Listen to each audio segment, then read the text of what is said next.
감사합니다. 뵙게 돼서 반갑습니다. 예, 천안에서 3시간 올라왔습니다. 여러분 이렇게 늦은 시간 뵙게 돼서 진심으로 감사드립니다. 오늘 강의 주제가 엄마 수업인데요. 조금 주제 넘죠. 아빠인데 엄마 수업을 하고 있으니까. 근데 제 책 이름을 다시 시작하는 엄마 수업으로 했습니다. 왜냐하면 저보다 더 주제 넘은 분이 계시더라고요. 어떤 스님이 엄마 수업을 쓰셨더라고요. 그래서 안 되겠다. 다시 쓰는 엄마 수업 해가지고 다시 시작하는 엄마 수업을 썼습니다.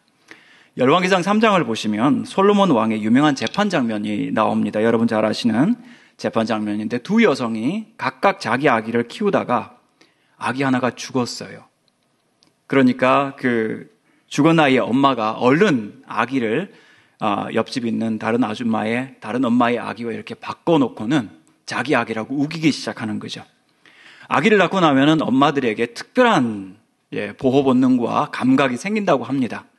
그래서 다른 사람들은 좀처럼 알 수 없는 아이의 울음소리 하나를 가지고 6가지, 7가지 메시지를, 그죠? 아이가 우는 이유에 대해서 6가지, 7가지 이상의 그 메시지를 받을 수 있는, 분별할 수 있는 능력이 생긴다는 거죠. 그래서 애가 울 때 배가 고픈지, 기저귀가 젖어서 그런지, 아니면 어디가 아픈지, 아니면 잠이 와서 칭얼거리는 건지 바로 알 수 있다는 거죠. 그리고 아기를 이렇게 엄마가 안을 때도 어떤 각도에서 아기를 안으면 아기와 엄마가 가장 편안한 자세에서 눈을 맞출 수 있는지 안다고 하는데 아빠들은 좀처럼 모른다고 해요. 그렇다고 핑계대지 말 것은 뭐냐면 아빠도 조금 노력하면 50% 정도는 따라갈 수 있다고 합니다. 그러니까 그거는 뭐 남자는 원래 그렇대 하면서 회피하지는 마시고 아기 많이 따뜻하게 안아주시고요. 근데 진짜 엄마가 자기 아기를 모를까요? 하지만 가짜 엄마가 아기를 빼앗아가지고 자기 아기라고 우기니까 그 당시에 뭐 DNA 테스트를 할 수 있겠습니까? 그렇다고 아기한테 물어보면서 아기야 누가 진짜 엄마야? 이렇게 물어볼 수도 없지 않겠습니까? 누가 너를 더 사랑해? 뭐 이렇게 물어볼 수 없기 때문에 솔로몬은 진짜 엄마를 가리기 위해서 누가 진짜 엄마로서 아기를 진짜 사랑하는지 그 사실을 정말 진짜 엄마를 호되게, 그죠? 깜짝 놀랄 정도로 시험을 하면서 진짜 엄마를 가려내는 것을 볼 수가 있습니다. 솔로몬 왕이 두 사람의 논쟁을 듣고 엄중하게 명령을 합니다. 칼을 내게로 가져와라.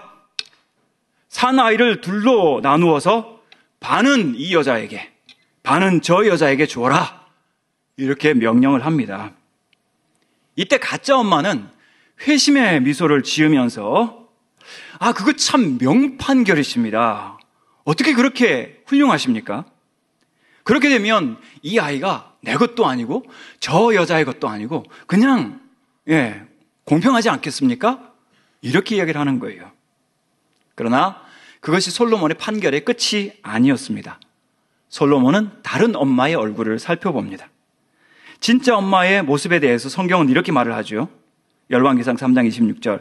그 산 아들의 어머니 되는 여자가 그 아들을 위하여 마음이 불붙는 것 같아서 왕께 아뢰어 청하건대 내 주여 산 아이를 그에게 주시고 아무쪼록 죽이지 마옵소서. 이게 진짜 엄마인 거예요.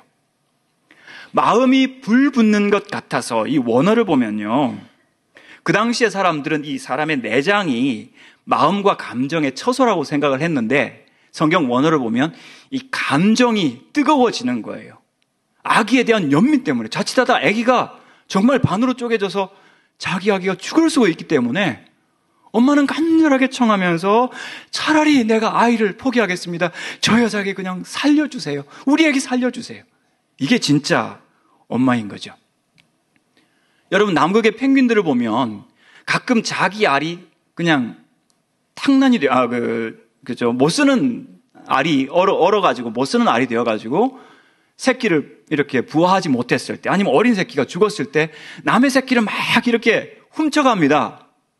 근데 문제는 훔쳐가서 먹이지 않아요. 정말 그죠? 진짜 엄마가 아니면 아이들에 대한 또는 새끼들에 대한 사랑과 애정이 지극히 제한되는 것을 볼 수 있습니다. 이 모습을 보고 솔로몬은 확신을 가지고 이야기합니다. 산 아이를 저 여자에게 주고 결코 죽이지 말라. 저가 그의 어머니니라. 정말 명판결이고 하나님이 어떤 분이신가, 하나님이 엄마들을 어떻게 만드셨는가를 솔로몬은 아주 정확하게 파악하고 있었습니다. 이런 모습을 가리켜서 하나님께서는 말씀을 통해서 하나님의 지혜가 이 솔로몬 속에 있어서 그렇게 정확하게 지혜롭게 판결했다, 이렇게 말씀하고 있습니다. 솔로몬이 보았던 것은 뭘까요?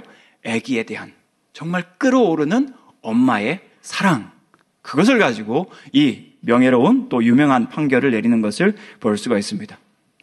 엄마들은 아기가 태어나면 젖을 먹이게 되죠. 젖이라고 하는 것은 아기에게는 최고의 영양분입니다. 그래서 아기가 태어나서 다른 음식을 먹을 수 없을 때 엄마의 젖을 먹음으로써 생존할 수 있게 되고 건강하게 자라기 위한 그 출발점에 서게 되는 거죠. 그리고 엄마의 품은 따뜻하기 때문에 젖을 먹일 때 아이들이 심리적으로 안정감을 얻게 됩니다. 그리고 아기에게는 언제든지 자기가 원하면, 배고프면, 조금만 찡얼찡얼하면 엄마가 바로 안아서 자기를 먼저 먹여주는 우선순위가 이 아이 속에 있습니다. 그래서 어떤 사람들은 아이에게는 정말 젖는감이 있다. 이 젖는감이 있어야 아이가 자신 있게 큰다, 이렇게 얘기합니다. 자기 원하면 뭐든지 이루어지니까. 그 옛날 아이들에게 분유가 없을 때 엄마의 젖은 아이들이 생존할 수 있는 결정적인 요소였습니다. 지금도 가난한 나라일수록 엄마들은 힘들고 어렵지만 가능한 한 이 아기들을 오랫동안 젖을 먹이려고 애를 쓰죠. 하지만 아무리 아기가 보채고 엄마가 주고 싶어도 이제 멈추어야 할 때가 있습니다. 젖을 때는 시간이죠. 이제는 아이가 컸기 때문에 엄마의 젖으로가 아니라 다양한 음식들, 물론 이제 부드러운 음식부터 시작을 해야 되지만 다양한 음식들을 다양한 맛으로 여러 가지 영양소가 풍부하게 자기가 스스로 먹어야 이제 아이가 정상적으로 자라갈 수 있기 때문에 아이가 지금까지는 뭐 밤새도록 언제든지 원하면 보채고 얻어 먹을 수 있었지만 이제는 엄마가 밀어내야 할 때가 있고 아이도 포기를 해야 될 때가 오는 거죠. 어쩌면 아이가 태어나서 처음으로 닥치는 거절의 아픔, 어쩌면 버림받는 것 같은 그런 느낌을 받는 것이 이 젖을 때는 순간이라고 이야기할 수 있겠습니다. 아기 자신도 애절하고 절망스럽고 그것을 바라보는 엄마도 너무나 안타까운 거죠. 그렇지만 그렇게 원하는 아이라 하더라도 밀어내고 거절하는 모습, 그것이 아이가 성장하는 것이고 엄마도 진정으로 아이를 사랑하는 모습이라고 할 수 있겠습니다. 젖을 주지는 않지만 엄마는 그 아이를 꼭 안아줍니다. 안심시켜주는 거죠. 그래서 옛날에 먹던 영아기에 젖은 없지만 그러나 엄마는 여전히 강한 손으로 나를 품어주고 있고 또 나를 위해서 필요한 것들을 공급해 준다는 것을 이 아이는 알게 되는 거죠.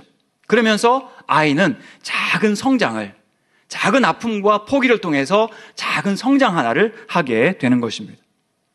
다윗은 이렇게 젖된 아이의 평온한 모습을 보면서 2절에서 이렇게 묘사를 하는데 2절 말씀 우리 같이 한번 읽어보겠습니다. 2절 말씀 시작. 실로 내가 내 영혼으로 고요하고 평온하게 하기를 젖된 아이가 그의 어머니 품에 있음 같게 하였나니 내 영혼이 젖된 아이와 같도다. 아마도 다윗이 광야에서 피난 생활을 하면서 거기서 아기를 낳고 기르기도 했는데 그 아기가 젖을 떼는 모습을 보면서 나의 영혼이 젖을 뗀 아이와 같습니다. 이렇게 하나님 앞에서 고백을 하고 있습니다. 다윗이 골리앗을 죽였을 때는 겨우 10대 소년이었습니다.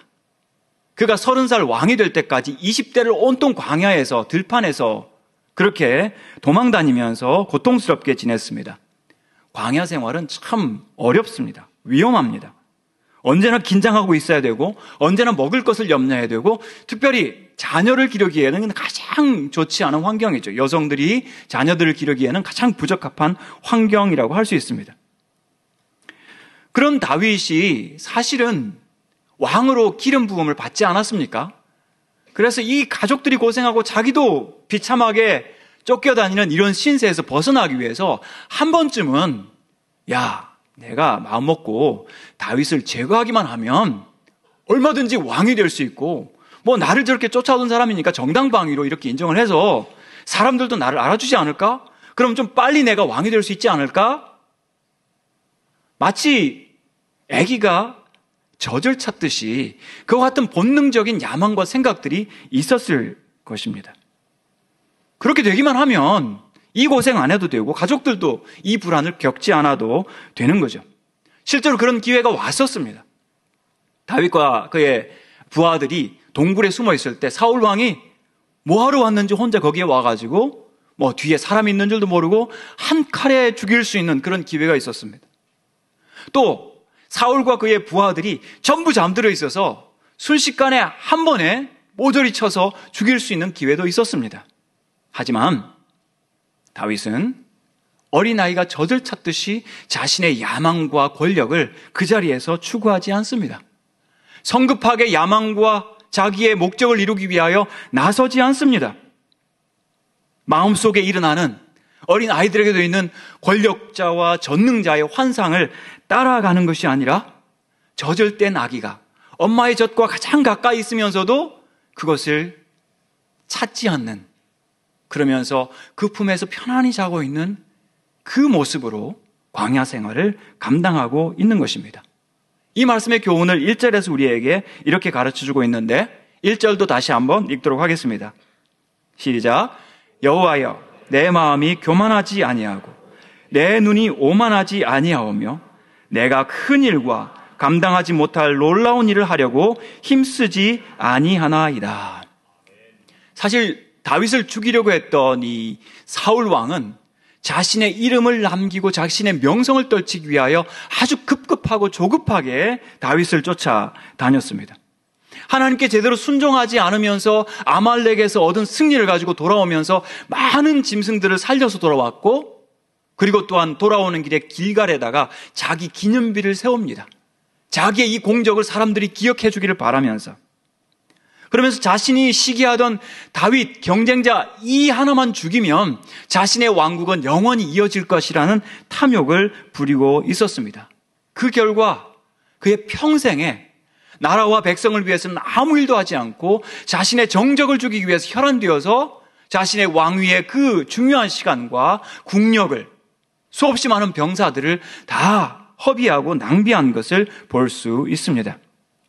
그렇지만 다윗은 이런 정말 어떤 면에서 존경할 것이 없는 왕을 순식간에 없앰으로써 자신의 야망을 이룬 것이 아니라 암살과 음모와 자신의 계획을 가지고 왕이 된 것이 아니라 그는 기다림으로 왕이 되었습니다. 우리가 하나님 앞에서 자녀를 양육하면서 베드로전서에 나오는 이 말씀을 꼭 기억해야겠습니다. 엄마들, 부모님들, 이 말씀 베드로전서 5장 6절 말씀 같이 한번 읽겠습니다. 시작. 그러므로 능하신 손 아래에서 겸손하라.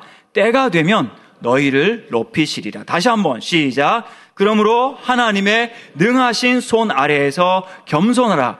때가 되면 너희를 높이시리라. 아멘.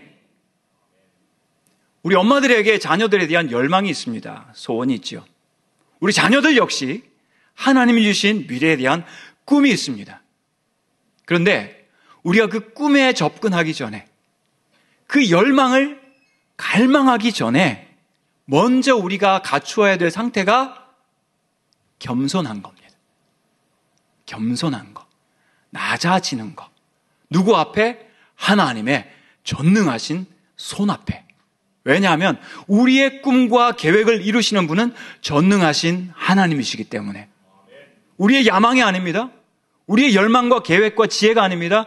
하나님께서 그 일을 이루실 능력이 있기 때문에 우리가 높아지려는 열망을 포기하는 것이 아니라 먼저 하나님 앞에 겸손하고, 때가 되면, 누구의 때가? 하나님의 때가 되면 하나님께서 이루실 것이기 때문에, 지금 우리가 처한 이 길이 캄캄하고 어두운 골짜기 같은, 칠흑 같은 캄캄한 밤이라 하더라도 겸손하게 하나님을 의지할 때 하나님께서 반드시 때가 되매 여러분과 여러분의 자녀들을 높여주실 줄 믿습니다.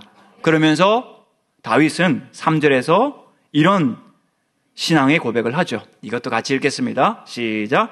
이스라엘아, 지금부터 영원까지 여호와를 바랄지어다. 아멘. 여러분이 지금까지 어떻게 살았든 그것은 괜찮습니다. 회개하시고 교훈 받으시고 지금부터 영원까지 여호와 하나님을 바라시는 여러분들 되시기를 축복합니다. 그래서 우리 엄마들, 우리 자녀들 전능하신 하나님의 손 아래 겸손할 때 하나님께서 때가 되매 여러분과 여러분의 자녀들을 반드시 높일 줄 믿습니다. 우리가 야망과 열정이라고 할 때 이것은 남성들의 특징이라고 생각하기 쉽지만 사실은 태초의 첫 여자였고 또 모든 산자의 어머니라고 불렀던 하와 역시 열정의 여성이었습니다. 그가 마귀의 시험을 받아서 선악과를 바라보고 있을 때 그 선악과가 얼마나 먹음직도 하고 보암직도 하고 지혜롭게 할 만큼 탐스러운 그래서 그것을 손을 대지 않을 수 없는 열정이 막 끌어올랐던 거죠. 거기다가 뱀이 네가 만약 저것을 먹기만 하면 너는 하나님처럼 높아지고 눈이 밝아질 거야. 이 야망에 부풀려서 그만 그 유혹을 이기지 못하고 선악과를 따먹는 바람에 인류에게 큰 불행이 임하게 되었습니다.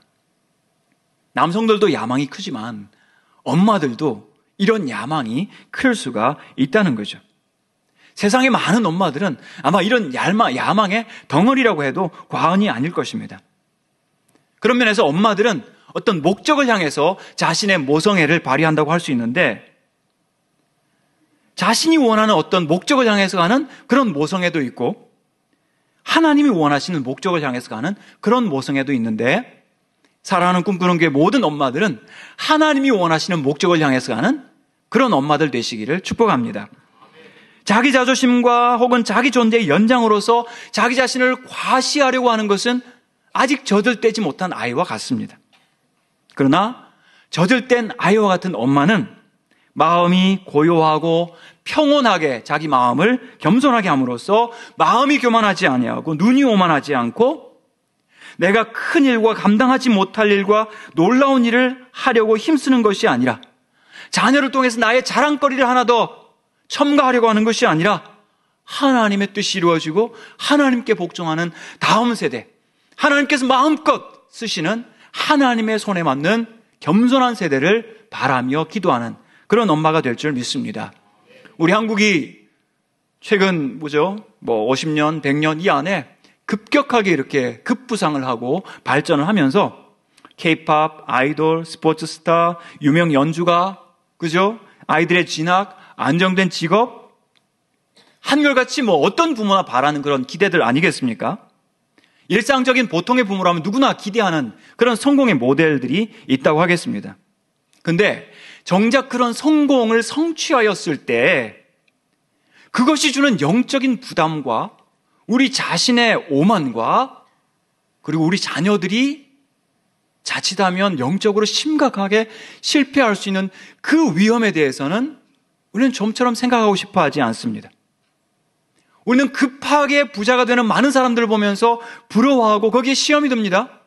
하와의 선악과처럼 부동산과 주식과 펀드와 코인, 광풍 온갖 것들로 짧은 시간 안에 노력 없이 많은 수익을 얻는 그런 재산 증식에 대해서 관심을 가졌지만 정작 그것을 얻었을 때 준비되지 않은 우리의 마음이 얼마나 시험에 들고 자만에 빠지고 하나님을 모르는 상태에 가게 되는 불행하고 비극적인 그런 상태에 대해서는 우리는 좀처럼 고민하지 않습니다.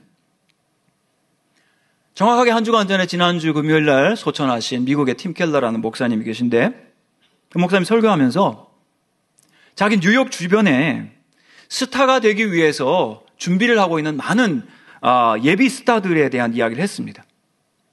힘들기 때문에 수입이 없어서 식당 알바를 하면서 준비를 하다가 어느 날 감독이라든지 이런 사람들에게 발탁이 되어가지고 유명세를 타게 되면 여러분 한국의 스타와 미국의 스타는 사이즈가 다르지 않습니까?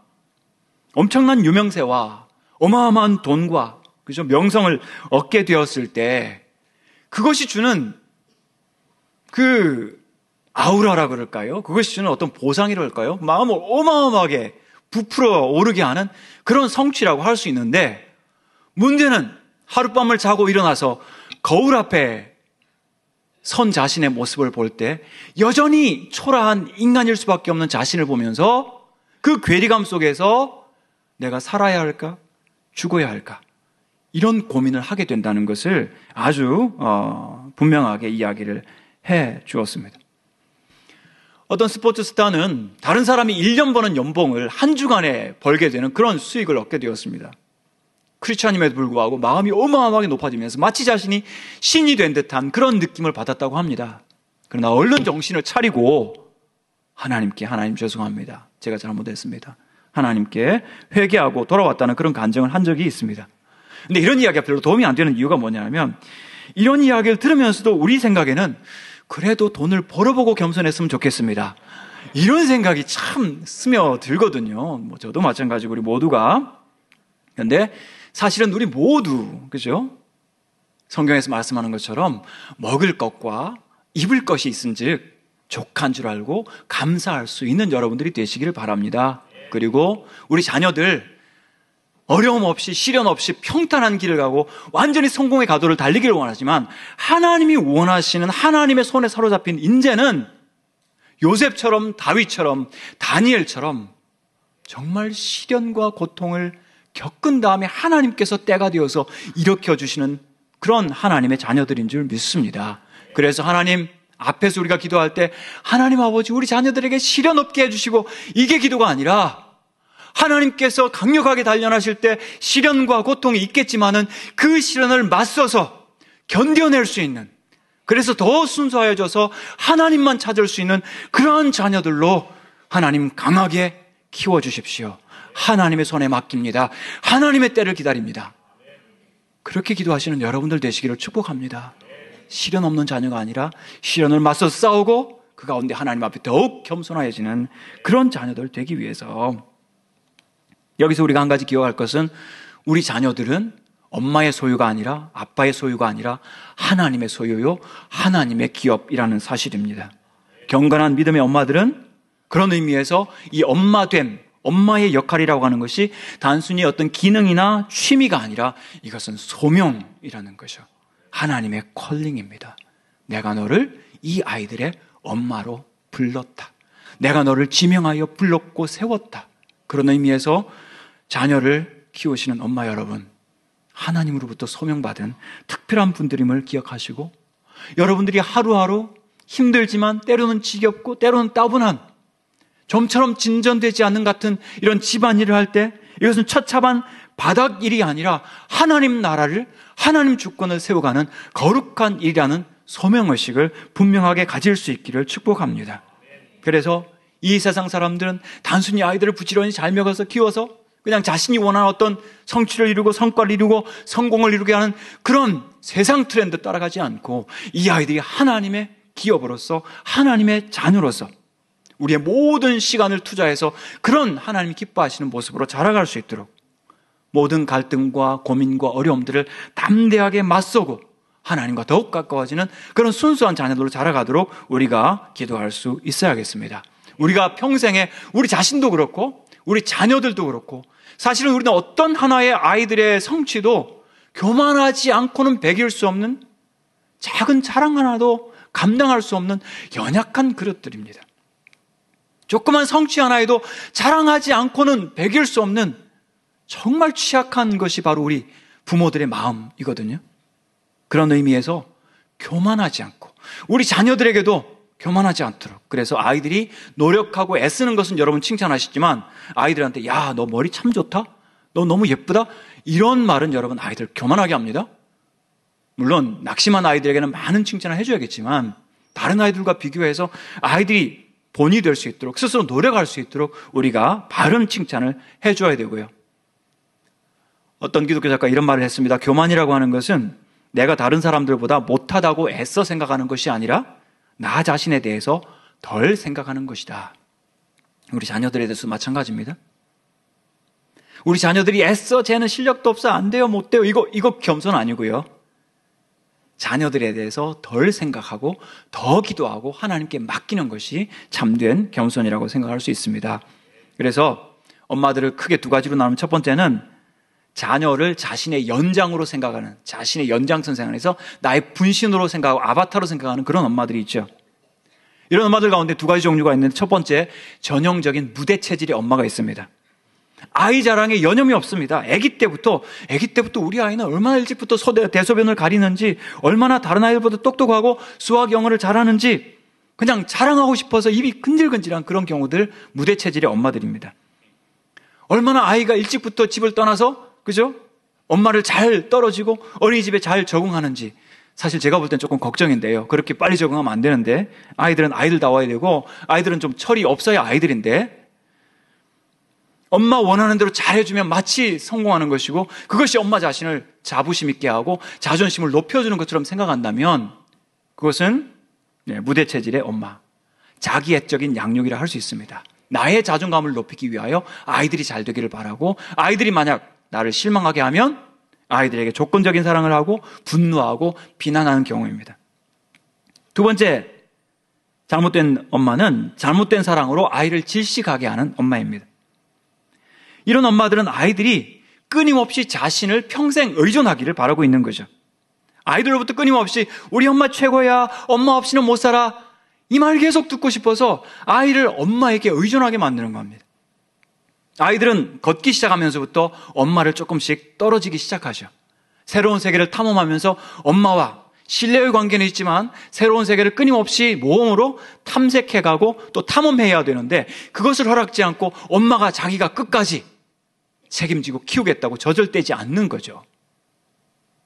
여러분, 아이들 잘 키우고 저절떼어서 하나님의 품에 안겨드려야 합니다.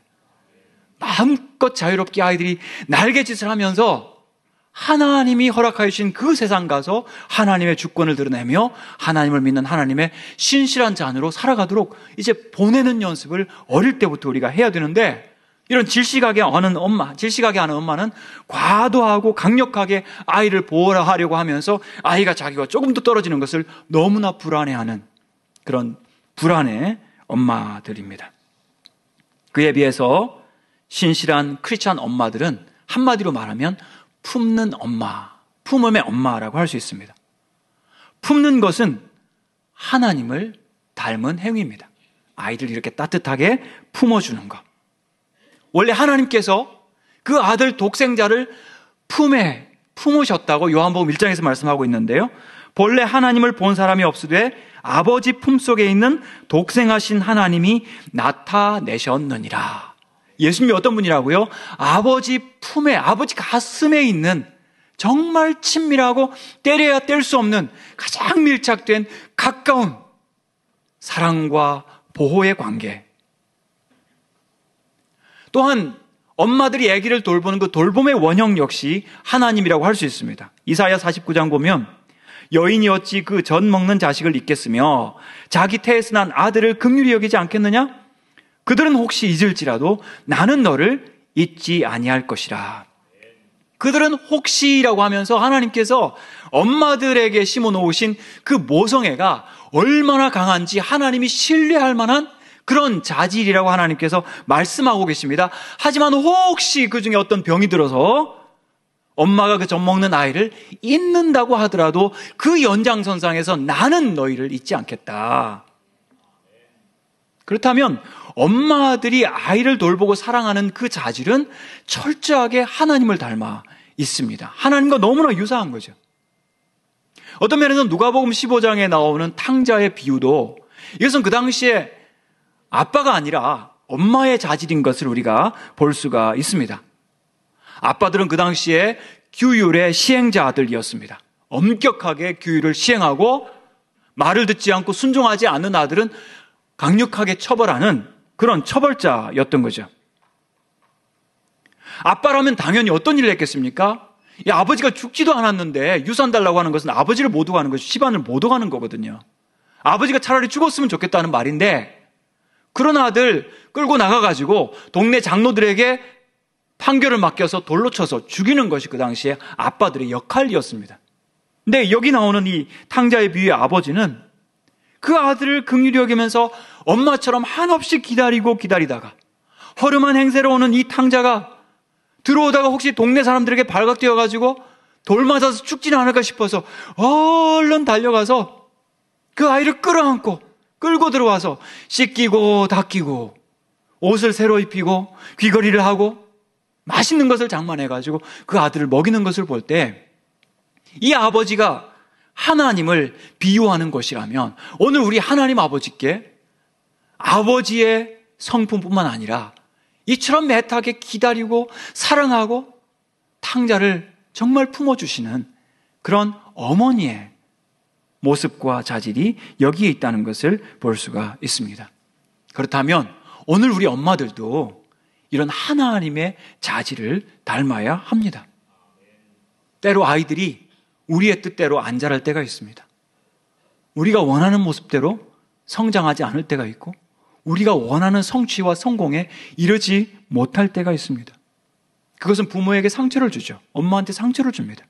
엄마가 할 일은 그 아이를 그리고 그 상처까지 품어주는 하나님의 품을 여러분들께서 실현할 수 있기를 바랍니다. 엄마의 품은 아이들에게 안전과 쉼을 줍니다. 그래서 젖된 아이에게 엄마가 이제는 젖을 주지는 않지만 그런 아이에게 꼭 필요한 음식과 따뜻한 보호와 안전을 허락하는 것처럼 우리 자녀들에게 맞게 아이들의 성장 단계에 맞게 육체적인 모든 필요, 정서적인 필요, 영적인 필요를 함께 우리 아이들에게 줄 수 있어야 합니다. 저는 상담을 하면서 여러 종류의 엄마들에 대한 이야기를 많이 듣습니다. 주로 상처받은 자녀들이 자신들에게 상처 준 엄마들에 대한 이야기들을 하는 경우들입니다. 한번 일본에 가서 일본 형제 30대 후반의 형제를 만났는데 이 형제가 참 똑똑해가지고 일본 사람인데도 불구하고 중국말도 잘하고 영어도 잘하고 한국말도 잘해서 한국말로 한 2시간 제가 상담을 한 적이 있었습니다. 이 형제가 히키코모리 아시죠? 은둔형 외톨이인데 왜냐하면 고등학교, 중학교 때 너무나 아이들로부터 이 따돌림을 많이 겪어가지고 그때 받은 상처 때문에 20년이 지났는데도 여전히 그냥 선교사님과 가끔 연락할 뿐이고 혼자서 고독형 외톨이로 그렇게 살아가고 있습니다. 자기 아버지는 일본 자위대 군인이었다고 그래요. 군인이어가지고 무섭게 아이들을 키우면서 아이들을 때리고 아이들 기를 많이 죽였습니다. 그랬더니 이 아들이 굉장히 많이 소심해졌는데 제가 물어봤어요. 그래서 엄마는 어떤 역할을 하셨습니까? 그랬더니 일본의 아주 전통적인 여성들, 그죠? 남편에게 완전히 복종하는 그런 여성으로서 아이들을 전혀 보호해주지 못했다고 이야기를 했습니다. 아버지가 횡포를 부릴 때 보호해주지 못했다는 그런 이야기를 참 많이 듣습니다. 물론 엄마들도 두렵겠죠. 그죠? 아버지가 이렇게 뭐 술을 취하거나 혹은 뭐 화를 내면서 던지거나 하면 자기도 무섭기 때문에 설마 자기 새끼는 뭐 어떻게 하지 않겠지 하면서 가버리는 거예요. 거기에 나타나지 않는 거예요. 그 결과는 뭐냐 하면 나중에 이 자녀들이 40대, 50대가 됐을 때 늙으신 부모님, 특별히 엄마가 병원 가서 아프시대요 라고 이야기해도 엄마가 아픈 게 나와 무슨 상관이지? 이런 질문을 가지는 거예요. 그 마음도 잘못됐지만 그런 마음을 갖게 하는, 그죠? 아이들의 양육 자체가 어릴 때부터 아이들과 정서적으로 엄마가 친밀하지 못하면, 아이들을 사랑으로 섬기지 못하면 이런 어려움을 겪을 수가 있는 거죠. 한 번은 어떤 아이가, 중학교 2학년 아이인가요? 중학교 2학년 아이가 자기 반에서 수학 1등을 했습니다. 그래서 엄마한테 막 자랑을 했어. 엄마 나 우리 반에서 수학 1등 했다.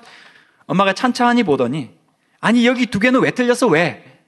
오히려 화를 내는 거예요. 잘했다고 칭찬하지 않고. 나중에 아이가 학원 갔는데 좀 몸살이 나서 좀 힘들었어요. 그래서 그래도 집에 가면 쉬려고 하겠지 하면서 집에 갔더니 엄마가 대뜸 하는 말이 그러게 내가 뭐라고 그랬어? 평소에 체력 관리 하라고 그랬지? 계속해서 꾸중만 하고 아이고 와서 좀 쉬어. 고생했지. 그래 힘들겠다. 오늘 좀 쉬었다 하자. 이렇게 따뜻하게 해줬으면 좋을 텐데 이렇게 계속 아이를 톡톡 쏘고 그죠? 아이를 원망하고 책망만 하니까 이 아이가 목사님한테 고자질 편지를 썼습니다. 목사님, 죄송합니다. 저는 저 여자가 가는 천국에 절대 같이 가지 않을 겁니다. 이런 말 들어서는 안 되겠죠, 그죠? 예. 가정, 엄마는 하나님의 환대를 실천하는 곳이어야 합니다. 엄마들의 이상과 기대가 높을 수 있지만, 그러나 아이들을 만났을 때는 내 아이들을 있는 모습 그대로 사랑할 수 있어야 합니다. 우리 예수님께서 그렇게 하셨습니다. 유아를 함부로 갖다 버리던 그 시대에 예수님께서는 너희가 이 어린 아이와 같지 아니하면 결단코 천국에 들어가지 못할 것이다. 아이를 정말 사랑하시고 아이가 기준이다. 너희가 이 아이를 닮지 않으면 절대 천국 못 간다. 자기를 낮추는 자가 천국에서 큰 자다. 이렇게 말씀을 하셨던 거예요. 그리고 때로는 우리 여기서 열심히 신앙생활하는 우리 청소년들, 우리 자녀들 너무나 예뻐요. 너무나 대견하고 하나님께서 정말 마음껏 복을 주시기를 정말 기도하겠습니다. 또 축복합니다. 그런데 이렇게 열심히 참석하는 우리 아이들도 때로는 지칠 때가 있어요. 그리고 다른 어른들이 그죠? 볼 때마다 너는 너무 잘해. 또 잘할 거야.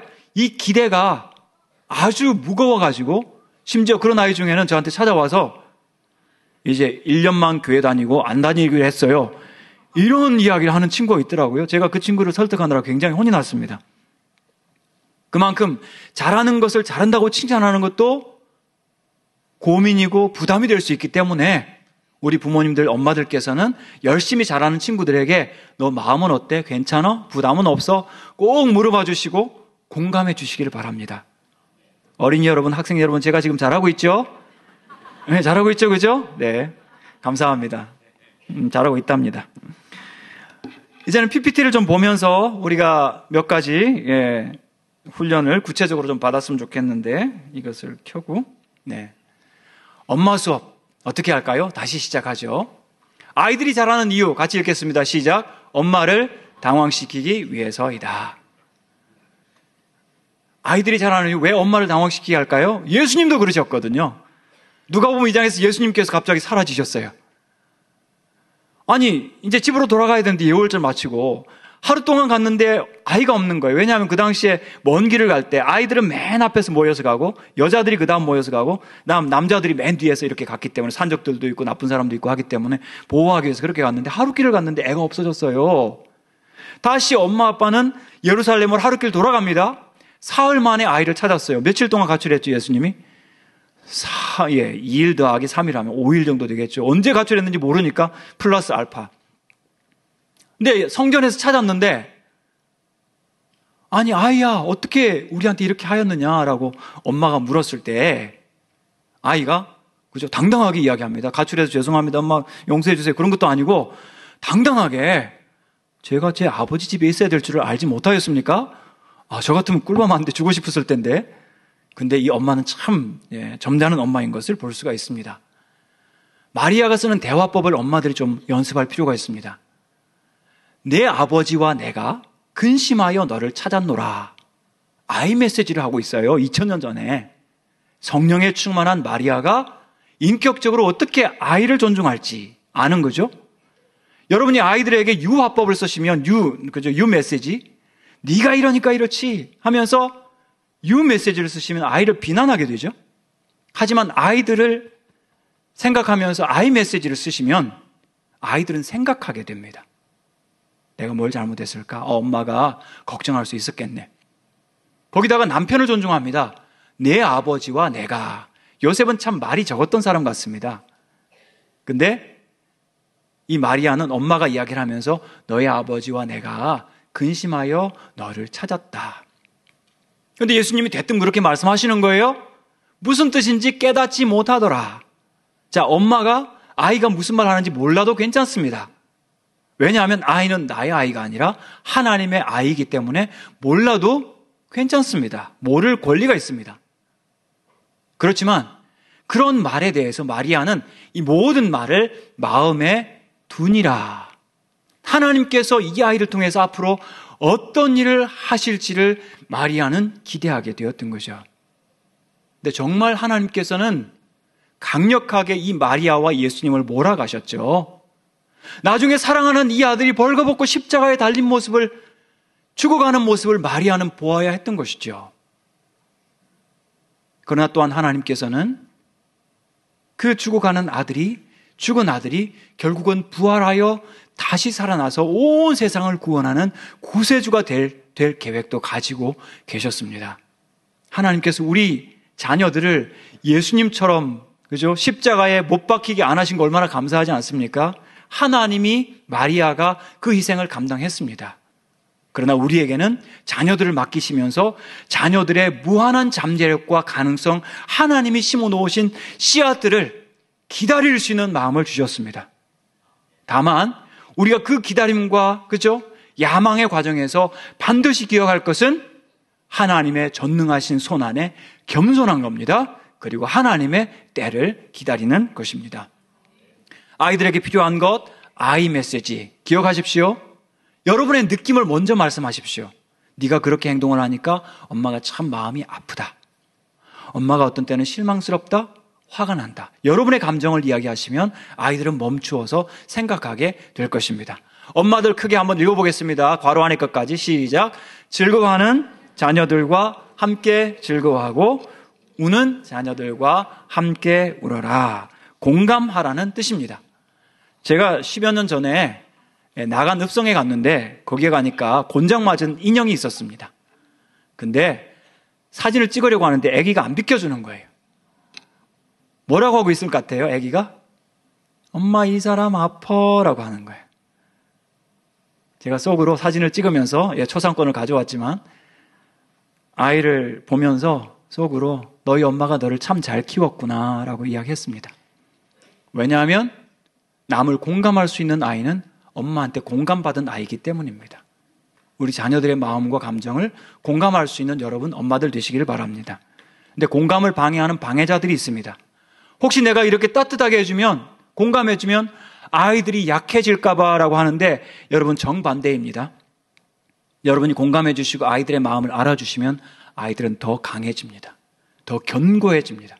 특별히 우리가 공감하는 가장 핵심적인 이유는 우리 엄마 아빠가 믿는 예수 그리스도의 복음을 아이들에게 전달하기 위한 통로가 되기 때문입니다. 아이들을 잘 먹이고 따뜻하게 키우고 마음을 공감해 줄 때 우리가 가지고 있는 예수님에 대한 확고한 믿음이 우리 다음 세대에 견고하게 전달될 수 있기 때문입니다. 때로 우리 엄마 아빠가 조급합니다. 엄마들 조급하시죠? 혹시 아이들이 뒤처지지 않을까? 그러면 여러분 깨어서 기도할 때 우리 아이들 반드시 따라갈 것이고 공감해 줄 때 아이들은 여러분의 기대를 내면화해서 여러분의 기대 이상의 성과와 성취를 거둘 수가 있습니다.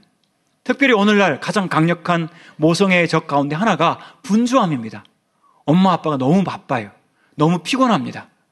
항상 생각하십시오. 여러분이 일을 하시든 어떤 것을 하시든 자녀들을 위한 여러분의 에너지가 항상 축적되어 있어야 되고 예비되어 있어야 합니다. 가정에 들어가기 전에, 문을 열고 들어가기 전에 아이들을 위한 웃음과 따뜻한 마음과 그리고 아이들을 위해서 섬길 수 있는 에너지를 아껴 두십시오. 아니란 것 역시 아이들의 공감을 방해합니다. 저절로 잘 되겠지? 아닙니다. 공감은 연습입니다. 여러분 처음에 운전하실 때 서투르시죠? 사이드 브레이크 올려놓고 막 달려가다 보면 막 냄새 나지 않습니까? 저도 그랬던 기억이 나는데 무섭고 두렵고 그러지 않습니까? 그러나 지금 오랜 시간 운전을 하다 보면 이제 눈을 감고도 할 수 있을 만큼 눈 감고 하지는 마십시오. 졸음운전, 음주운전 하지 마시고. 그렇지만 공감도 마찬가지죠. 처음에는 이상하고 어색하지만 여러분들이 아이들과 조금만 공감을 해주시면 또 하기 시작하고 연습하고 어색한 것을 시작하시면 여러분 가식이 습관됩니다. 습관이 능력됩니다. 그래서 아이들의 삶을 바꿀 수가 있습니다. 아이를 아프게 하는 말, 절대 하지 말아야 될 말. 바빠 죽겠는데 엄마 좀 그만 보채. 어휴 냄새나. 씻고 와. 그러면 안아줄게. 여자아이가 맨날 양말 뒤지고 돈 좀 어떡해. 돈 좀 작작 쓰고 다녀. 아프다고 그러지 마. 너 왜 이렇게 많이 아파? 약한 거 잘못된 거예요. 약한 거 잘못된 거 아니에요? 약한 거 정상이에요? 아픈 마음과 감정은 판단하는 것이 아니라 공감하는 것입니다. 감정은 바꿀 수가 없어요. 이미 느꼈기 때문에. 엄마 힘들어. 끝까지 이게 뭐가 힘들어? 이게 아니라 이거 뭐가 힘들어? 어떻게 힘들어? 공감하는 질문을 여러분들께서 꼭 해주셔야 합니다. 어떤 여고생이 저한테 이런 이메일을 했습니다. 저는 고3 수험생활을 하기 전에 엄마께 정말 간곡하게 부탁을 드렸습니다. 제발 고3 수능을 보기 하루 전이라도 나를 믿고 성적이 오를 때까지라도 시간이 걸릴 테니 제발 나를 믿어달라고. 성적이 안 나와도 믿고 속상한 일이 있어도 나를 믿고 결과를 기다려보자고. 자, 반복되는 말 뭐죠? 믿고 믿어달라는 거죠. 첫째에서 집 사정 잘 알고 있고 죄송해 하니까 불편하지 않게 내 앞에서 돈 얘기는 꺼내지 말아달라고. 고3은 페이스 조절이 중요하다고 하니까, 자, 여기서 느껴지는 여러분의 감정 뭡니까?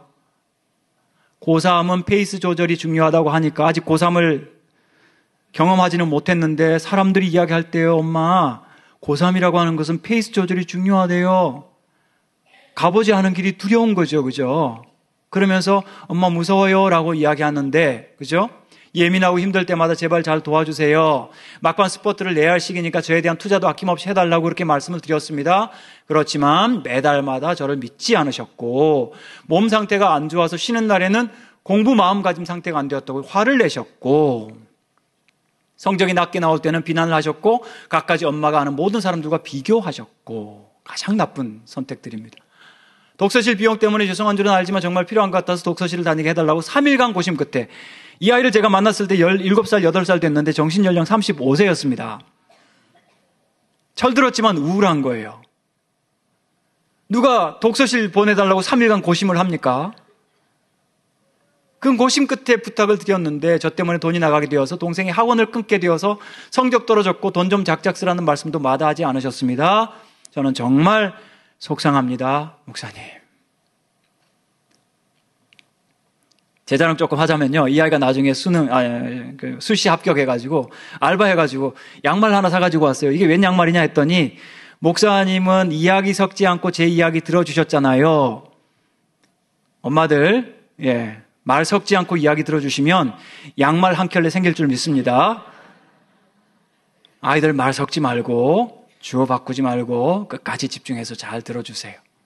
이 아이의 두 가지 소원이 있었습니다. 고3이었지만 우리 엄마가 나한테 우리 애기라고 불러주었으면, 따뜻하게 한번 안아주었으면, 이런 소원이 있었는데 참 오랫동안 이 소원이 성취되지 않았었습니다. 아이들의 소원이 있습니다. 믿어줄 때는 어른처럼 여러분 믿어주시고 안아줄 때는 애기처럼 안아주십시오. 애기 여러분, 제가 지금 잘하고 있습니까? 감사합니다.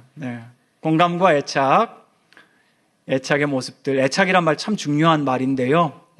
여기에서의 핵심은 뭐냐 하면 자라나는 어린 애기에게 엄마가 필요할 때마다 잘 반응해주고 따뜻하게 반응을 해주면 이 아이도 나중에 다른 사람을 대할 때 또는 부모님을 대할 때 따뜻하게 반응하고 대해준다는 그런 이야기입니다. 하지만 좋은 경험이 있으면 아이들이 나중에 건강하게 자라지만 불쾌한 좌절의 경험이 있으면, 사실은 엄마로부터 받은 그런 나쁜 인상이 있으면 아이들의 정신은 불만스럽고 화나는 자기상을 축적한다라고 했는데, 이렇게 되면 또 엄마들이 너무 비난을 받고 책임을 질 수가 있으니까 엄마 아빠가 함께 아이들에게 건강한 그리고 좋은 경험을 줄 수 있도록 불안한 것들은, 걱정거리는 엄마 아빠가 담당을 하시고 아이들에게는 밝은 사랑의 모습들과 따뜻한 모습으로 지속적으로 여러분 변함없이 반응하실 수 있기를 바랍니다. 하나님처럼요.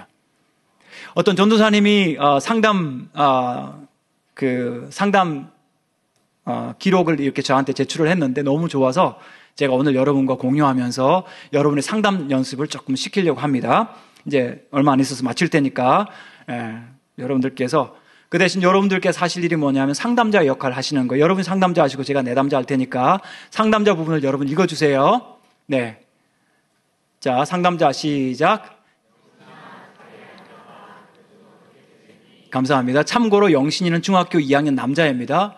최근 중간고사 기간이라 너무 스트레스예요. 답답하고 피곤하고.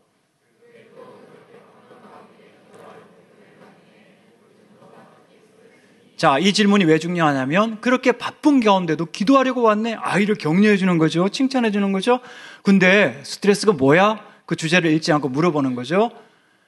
아무래도 시험 기간만 되면 엄마 때문에 미치겠어요. 저보다 엄마가 더 난리예요. 24시간 엄마한테 감시당하는 것 같아요.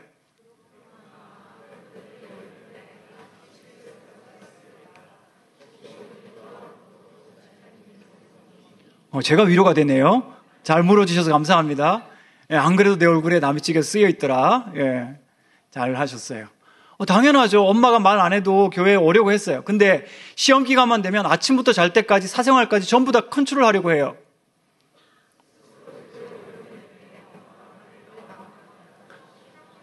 네, 스스로 교회에 나오려고 했는데 아이의 장점을 다시 한번 부각시켜 주죠. 그러면서 근데 엄마가 넣으러 가니까 싫었겠구나. 아이를 공감해 주는 겁니다. 그러면 매사에 이런 식이에요. 알아서 살게 놔두었으면 좋겠어요. 엄마가 공부하라고 하면 딱 공부하기 싫어요. 공부하다가 잠시라도 폰을 만지면 완전 난리예요, 난리.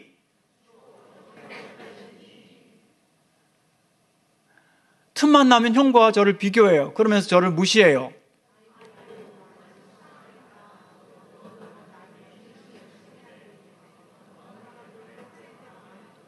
예, 화낼 때 마음 어떠니? 이거 굉장히 중요한 질문입니다. 마음 어떠니? 제 별명이 학교에서 마음 어떠니 교수님인데요. 자존심 상하고 분해요. 그리고 엄마가 너무 미워요.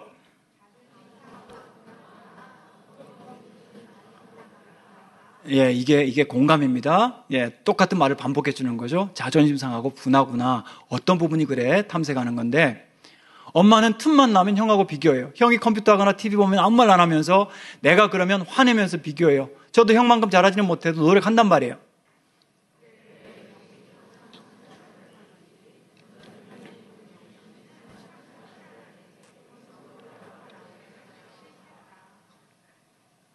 저에게는 최악의 날이에요. 항상 엄마는 성적 하나하나 보면서 평가해요. 특히 성적표 나오는 날이면 외식하는 날이에요. 형 성적 때문에요. 그 자리에서 주인공은 항상 형이에요. 저에 대해서는 관심이 없어요. 외식할 때도 온통 형 칭찬밖에 없거든요.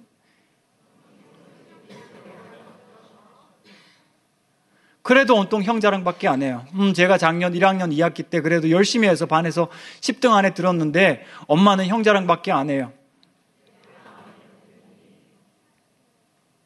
비참하고 자존심 상했어요. 엄마는 비교하고 간섭만 하지 저를 좋아하지 않아요.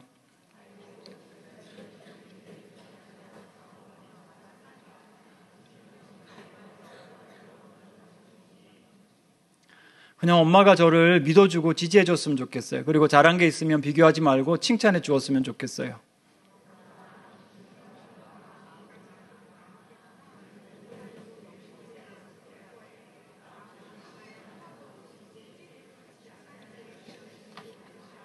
여러분 너무 상담 잘하십니다. 그렇게 하시면 되겠습니다. 그렇게 하시면 우리 자녀들도 또 우리 이웃들도 참 큰 힘을 얻을 수 있을 것 같습니다.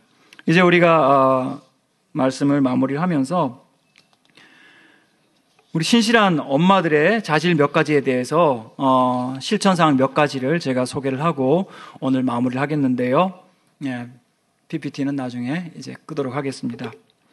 아이를 품는 엄마의 몇 가지 실천사항을 스테이시 샤넌이라는 사람이 이야기를 하고 있는데, 첫 번째, 아이를 품는 몇 가지 실천사항 중에 첫 번째는 아이들과 함께하는 시간을 구별하라고 이야기합니다. 특별히 여러분 지금 우리 여기 있는 정말 잘 만든 산뜻한 그러면서 깊이 있는 잘 정돈된 맛있는 가정예배, 이 순서 가지고 만약 여러분 가정예배를 하신다면 여러분과 자녀들에게 굉장히 큰 유익이 될 텐데, 이 가정예배를 마친 다음에, 예를 들면 마친 다음에 아이가 둘이라고 할 때 일주일에 4번 예배를 드린다고 할 때 2번은 아빠가 첫째 아이와 엄마가 둘째 아이와, 그리고 그 다음에는 그 다음 이틀은 또 엄마가 첫째 아이와 아빠가 둘째 아이와, 그래서 예배 마친 다음에 30분, 10분도 괜찮고요. 20분도 괜찮고 30분도 괜찮은데 그 시간 동안 엄마 아빠가 그 아이와 대화를 나누는데, 규칙은 뭐냐 하면 온통 그 아이에게만 집중할 것. 그 아이가 이야기하도록 하고 남의 이야기, 엄마 아빠 자신의 이야기, 다른 형제 이야기하지 말고 오직 아이에게 집중해주는 그런 시간을 구별해서 가질 것을 이 샤논이라는 사람은 이야기하고 있습니다. 두 번째, 경계선을 정해주세요. 마땅히 행할 길을 아이에게 가르치라. 그리하면 늙어도 그것을 떠나지 아니하리라. 우리가 아이들을 공감해주고 사랑하는 이유는 하나님의 법도를 따라 살게 하기 위한 건데, 경계선을 정해주지 않으면 아이들은 더 불안합니다. 그래서 성경에 맞는 말씀에 따르는 바른 경계선을 정해주시고, 세 번째, 인내하며 오래 참기. 고린도전서 13장 4절 보면 사랑은 뭐라고요? 오래 참고 사랑은 온유하다고 했는데요. 특별히 우리 성격으로는 오래 참아지지가 않습니다. 잘 참기 위해서 우리가 해야 될 일은 뭐냐면 찬양을 듣는 겁니다. CCM을 자주 듣는 겁니다.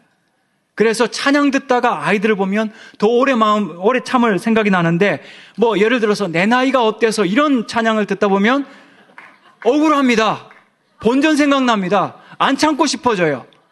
그러니까 그런 찬양 대신 꼭 하나님을 찬양하는 찬양을 여러분 꼭 들으시면서 엄마 편에서 먼저 인내하실 때 엄마의 인내가 아이들의 자존감을 높여줍니다. 그 다음 유연성입니다. 유연성은 우리의 기대, 우리의 계획이 무너진다 하더라도 그것을 다시 품을 수 있는 유연한, 그래서 변경과 변화를 허락하는 그런 마음을 가지는 것이고, 다섯 번째는 모델링입니다. 잠언 31장에서 지혜로운 여성에 대해서 이야기하면서 입을 열어 지혜를 베풀며 그의 혀로 인애의 법을 말하며, 언어가 훈련되어야 합니다. 생각대로 바로 나오면 안 됩니다. 걸러서 나와야 합니다. 성령께서 걸러주셔야 합니다. 여섯 번째 중요한 것은 한 번의 실수가 나쁜 엄마 만들지 않습니다. 한 번의 잘못과 무관심 때문에 아이들 망가지지 않습니다. 다시 일어날 수 있고, 엄마도 엄마 자신을 용서할 필요가 있고, 스스로에게도 하나님의 은혜를 적용시킬 필요가 있습니다. 다시 시작하면 되고, 그리고 다시, 그죠? 교훈을 받고 고치면 되기 때문이죠. 무엇보다 중요한 것, 마지막 일곱 번째, 현재의 삶에 만족하고 감사하는 법. 우리가 교만하거나 야망에 사로잡히지 않았다는 증거가 지금 이대로 감사하는 겁니다. 지금 자녀 이 모습 이대로 감사하는 거죠. 먹을 것과 입을 것만 있어도 만족한 줄 알고 천국을 사모하면서 내가 갖지 못하고 우리 자녀들이 얻지 못한 것에 대해서 연민 갖지 말고 그것을 버리고 감사하는 엄마가 되시기를 바랍니다. 여러분이 지금 감사할 수 있다면 여러분 지금 바른 궤도 위에 서 계신 것입니다. 말씀을 맺겠습니다. 예레미야가 바룩이라는 제자에게 이런 이야기를 했습니다. 내가 너를 위하여 큰 일을 찾느냐? 그것을 찾지 말라. 야망을 이루려고 덤비지 말라. 그러나 예레미야가 똑같은 성경 33장 3절에서 우리가 잘 아는 말씀 있죠. 예레미야 33장 3절 혹시 띄워주실 수 있습니까? 암송하시는 분들 계시죠? 같이 한번 암송하도록 하겠습니다. 너는 내게 부르짖으라. 시작. 너는 내게 부르짖으라.